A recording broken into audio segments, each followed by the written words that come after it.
Bonjour tout le monde, j'espère que vous allez bien, je suis ravie de vous retrouver aujourd'hui sur ma chaîne pour une nouvelle vidéo.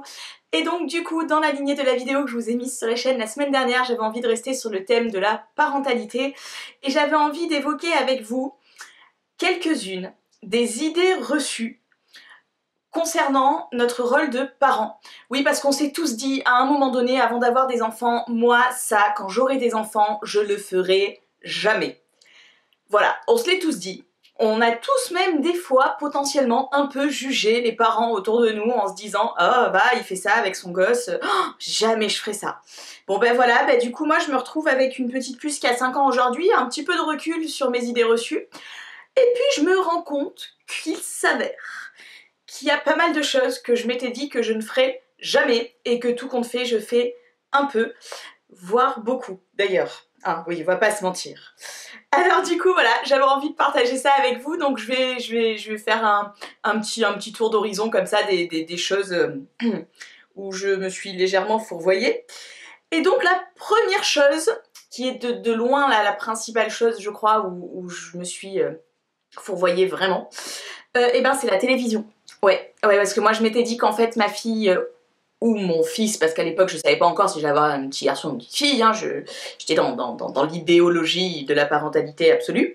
Et bien en fait je m'étais dit que ma fille ne regarderait jamais la télé, ou très peu. Et bien c'est un échec cuisant. C'est-à-dire que très rapidement on s'est rendu compte que la télé c'était la solution de façade à certains trucs. Hein, du genre, moi ma fille mange... pas terriblement bien depuis toute petite, et en fait on s'était rendu compte que lorsqu'elle était captivée par la télévision, c'était bien plus facile de lui enfourner les petits pots de légumes.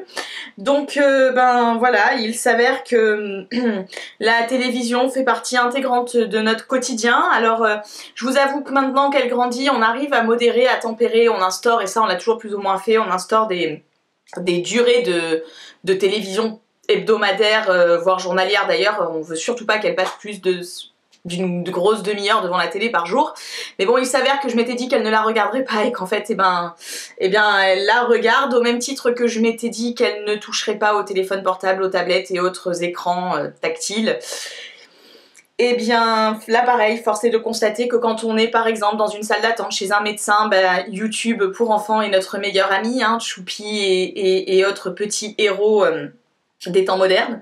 Donc voilà, les écrans en règle générale, la télé plus particulièrement, je m'étais promis que jamais, et bien il s'avère qu'en fait un peu beaucoup quand même. La deuxième chose où j'étais persuadée que je ne le ferais pas et qu'en fait c'est difficile de pas le faire, enfin pour nous en tout cas, et bien c'est les chips. Oui, les chips et les gâteaux apéro. Moi j'ai cette image des gamins qui mangent quasiment rien à table mais qui se jettent sur les gâteaux apéro lorsqu'on fait des soirées à la maison et ou chez les gens, hein, c'est invariable.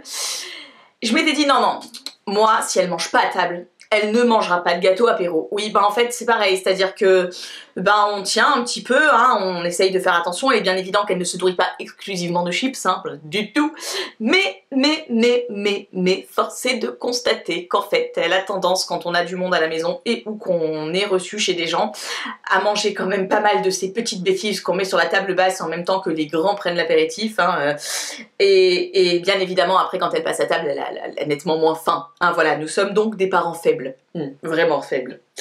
La troisième chose, et là je pense que c'était une utopie pure et simple, hein, j'étais probablement la seule à y croire, je m'étais dit moi sur mon enfant je ne crierai jamais. Et ça je vous en ai un tout petit peu parlé dans la vidéo de la semaine dernière, hein, c'est très difficile de pas crier parce qu'en fait ils ont quand même un don, nos petites têtes blondes, pour nous faire bondir, hein, donc voilà. Et je m'étais dit non, ça ne résout rien de crier sur un enfant, il faut lui expliquer les choses. Alors j'arrive à le faire, hein, régulièrement quand même on explique les choses et sans crier, hein, mais je suis forcée d'admettre qu'à certains moments où on crie, hein, où on crie, oui, on crie parce qu'on est fatigué, parce qu'on est à bout de patience, parce que c'est la millième fois qu'on répète la même chose et que voilà, on est simplement humain. Donc j'ai pas réussi à ne jamais crier sur mon enfant. Non, c'est un échec ça aussi.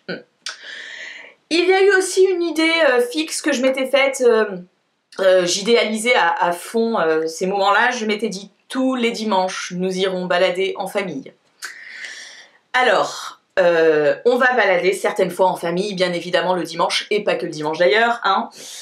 Mais on est quand même un petit peu forcé d'admettre avec Chéri, parce que là, tort partagé, hein, on va rendre à Chéri ce qui est à Chéri quand même, et bien qu'en fait il y a certains dimanches où on n'a pas envie de sortir balader. Non, non, en fait, il y a certains dimanches où c'est le répit de la semaine, où on a simplement envie d'être tranquille, à la maison, sans contrainte, de pouvoir errer en jogging, sans être obligé de s'apprêter, de se préparer pour sortir.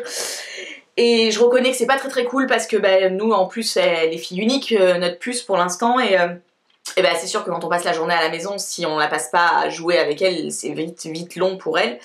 Mais voilà, donc ça aussi c'est un échec, on n'arrive pas à sortir balader en famille tous les dimanches, c'est pas vrai, non, c'est pas vrai parce que l'appel du jogging et du canapé de temps en temps reste fort quand même et on y cède. Bah oui, parce qu'encore une fois, on est des parents faibles.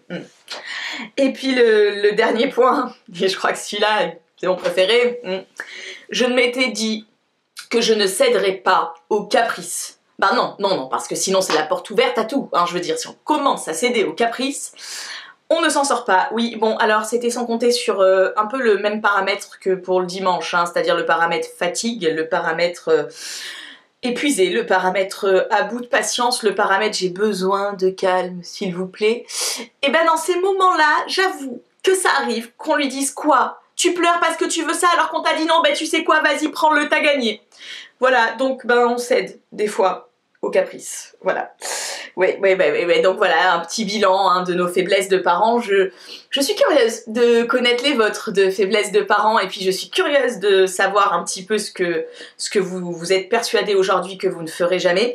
Alors n'hésitez pas à me mettre tout ça en commentaire, histoire qu'on échange un petit peu et puis bon, je sais pas, peut-être que vous me déculpabilisiez un petit peu, que j'ai l'impression que je sois pas la seule dans ce cas-là, ce serait vachement cool ça de votre part. Donc voilà, donc n'hésitez pas à mettre un petit pouce vers le haut si cette vidéo vous a plu, n'hésitez pas non plus à vous abonner sur le logo Elle est Smart là, juste là en bas de l'écran pour avoir plus de vidéos, puis pour m'encourager à continuer. Et puis moi je vais vous faire des bisous et puis je vous dis rendez-vous la semaine prochaine sur la chaîne pour une nouvelle vidéo. Ciao ciao.